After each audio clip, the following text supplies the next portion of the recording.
Personal security.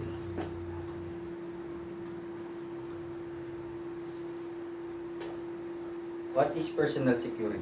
Personal security includes all the security measures designed to prevent unsuitable individuals or persons of doubtful loyalty to the Philippine government and gaining access to classified matter or to any security facility, and to prevent the appointment, employment of retention as employees of such individuals. Ano ba ang personal security? Ito yung bagay na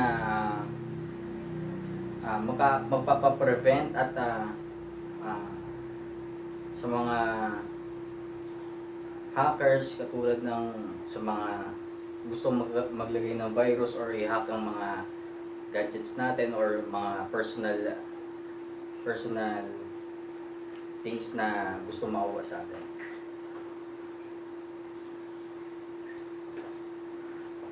Purpose of personal security. Purpose of personal security is generally embraced such as security measures on personal security investigation, security orientation, indoctrination, and security education to ensure prevention of unsuitable individuals of person doubtful loyalty to Philippine government. Ang purpose ng personal security is to prevent such as malware hacks and trying to access on our government personal orientations and introductions.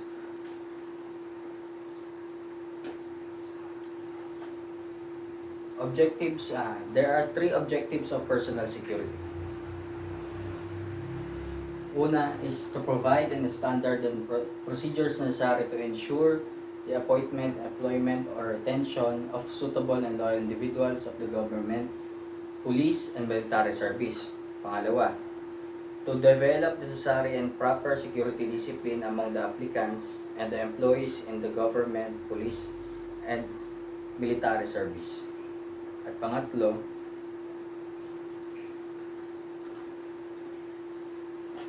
to include desirable security attitudes and habits among the applicants and the employees of the government, police, and military, as well as promote efficiency service.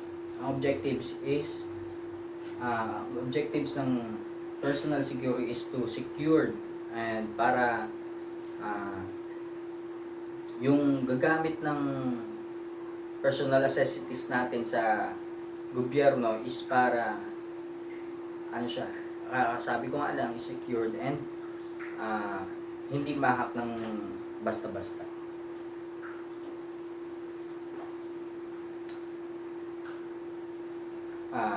Two basic policies on personal security. All personnel whose duties require access to classified and shall be subjected to a security investigation to determine eligibility and required security clearance, and personnel shall overall aspect of security education programs. Pangalawa, no person is entitled solely to virtue of his or her grade or position to have knowledge or possession of classified matter. Classified matter shall be entrusted only to those persons whose official duties require knowledge or possession and granted the proper clearance.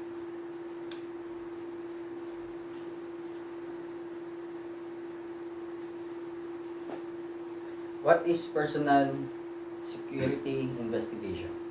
Personal security investigation is an inquiry into the character, reputation, discretion, and loyalty individual in order to determine person's suitability or access to classified matter. Prior to the granting of security clearance, put it in another way, it is the process of inquiring into a person's suitability to be given a security clearance. Next is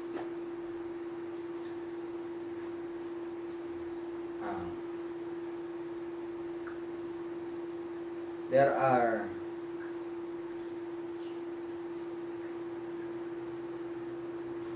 three requisites of personal security investigation. First is reason for investigation, insufficiency of security, clearance to have access to classified materials or documents. Pangalawa, type of investigation desired, national agency check, local agency check, or background investigation. At pangatlo, highest classification the subject will access top secret or confidential matters.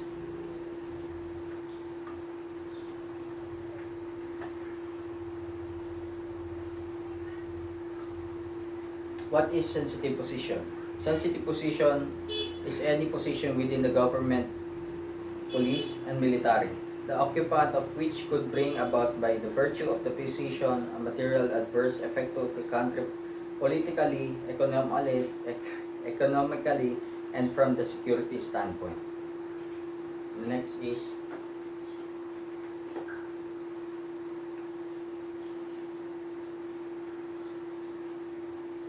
there are three types of sensitive position. Any position and duties and responsibilities of which require access to classified information. The second, personnel engaged into troop information education or police information and education. Any other position so designed by component authority. Next is classifications of classification of sensitive duties. Duties involving formulation of major plans, policies, studies, and estimates. Duties involving the projects of cryptographic systems and equipment. Duties involving production and administration of public relation and information programs. Duties involving production and administration of security education program. Next is duties duties connected with intelligence and counterintelligence activities. Duties involving administration of classified records. Duties connected with staff work of personnel occupying sensitive position including private, confidential, secretaries, and aides. Duties involving administration of classified records. Duties connected with scientific, technological research and development ng national interest. And lastly, duties performed by commissioned officers of the military and police regardless of their job assignments. Duties involving investigation of matters concerned by disloyalty, subversion, disaffection, and inimical national interests.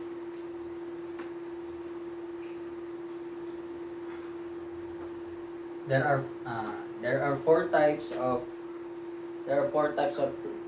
personal security investigation. First is National Agency Check or NAC.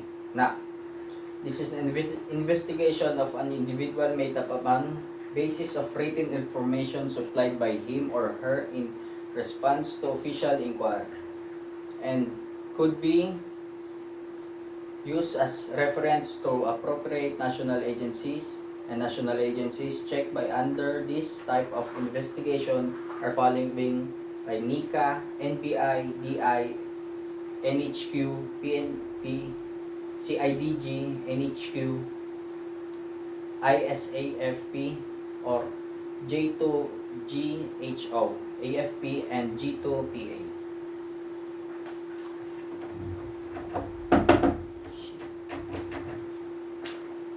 Cut na. Ayup.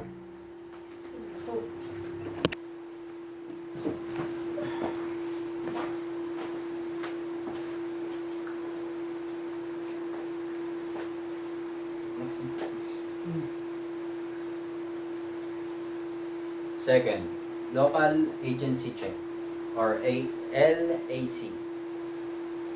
This type of investigation consists of written inquiries sent to appropriate local government agencies, former employees, character, reference, and school listed by personnel under investigation.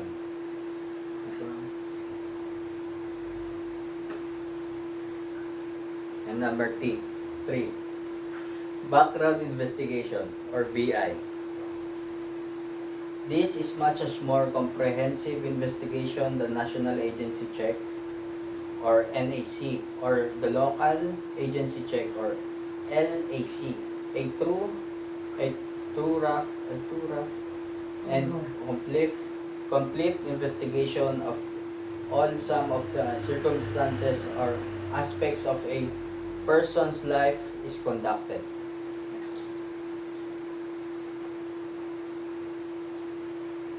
And for background investigation, partial background investigation or PB, this consists of investigation of the background of a individual but limited only to some of circumstances of his or her personal life which are deemed to be to the investigation. Next. There are 16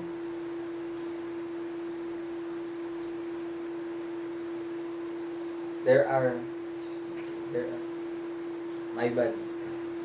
are 6 factors of in personnel security investigation: loyalty, character, moral, integrity, discretion, and reputation.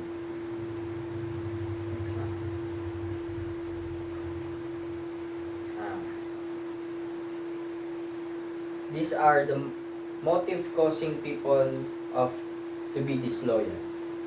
First is revenge, and second, material gains. Third is friendship, and fourth is personal prestige, and fifth is ideological beliefs. Reasons for susceptibility to pressure. First is close relatives in foreign lands, threat of mistreat or loved ones under the control of the threatening power of has been used since time international. And second, heavy investment in foreign lands as before human nature being what is then there were many people consider material wealth more important than integrity of one moral principles. And third is jealousy.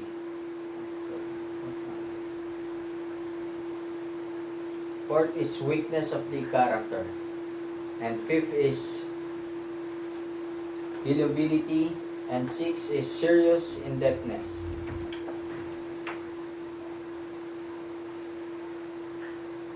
Reasons serious.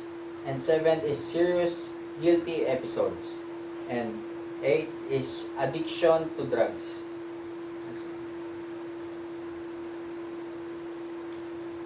These are parts of background investigation. There are 16 parts of background investigation. First is agency check, records check, citizens check, education. Fifth is employment. Sixth is military or police service. Seventh is records check and reference.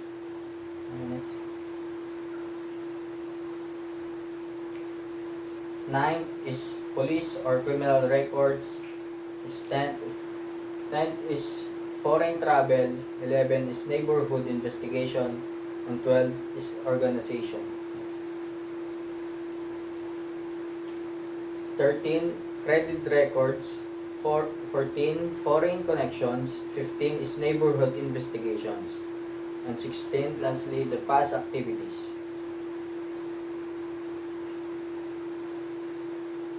What is security clearance certificate?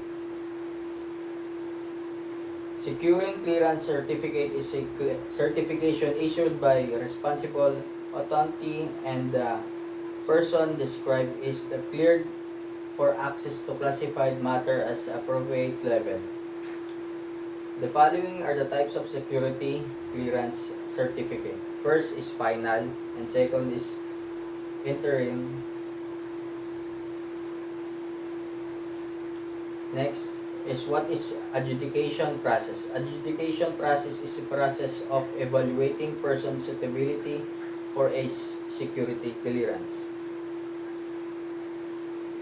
And the next is the components of adjudication process. First, standard for adjudication. Second is adjudication boards, and third, adjudication criteria.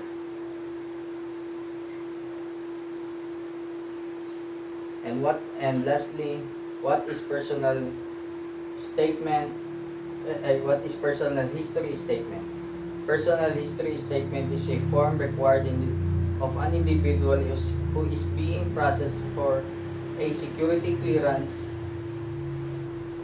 The form calls of pertinent and information of various aspects of subject's personal life. This PHS serves as one of the most important aids to the intelligence of operative in the conduct background of the investigation. And last, immediate access to classified matter.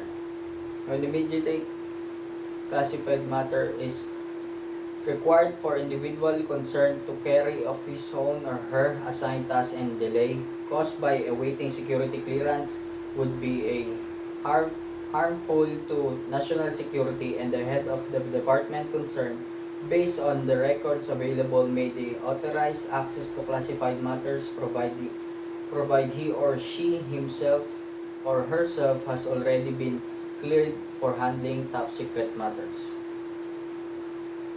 And that's it. Thank you for listening.